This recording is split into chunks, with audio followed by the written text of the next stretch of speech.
Ka ji shugaba. Shubayel.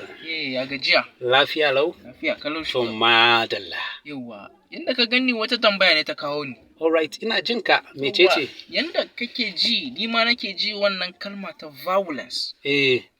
To, bayani nake bukata akan violence. Violence. Bari in baka cikakkiyar tarihin violence. Na farko, va din nan da yaren TV ne. Kuma da yaren TV aka ce maka va ana nufin zo. To, lens yadda aka yi aka samo shi farko bari mu je yaren Angas. Akwai suna da ake kira wulen. This man. Ka gane? Ya kare da G. To, da aka zo sai aka cire G din nan aka mai da shi CE. Ya zama lens, violence. Va da yaren TV, wulen da yaren Angas. Kuma va shine zo, wato zo wulen. Idan ya zo din nan fa violence din ne za a yi. To a ina aka fara yi? A Vandekiya.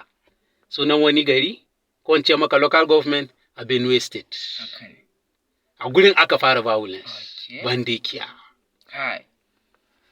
Ka gamsu ka? Sosai ba. To godiya nake. Yawwa shugaba. Duk lokacin da ka ga kana da tambaya ka zo kawai. Ina nan a shirye. Yawware.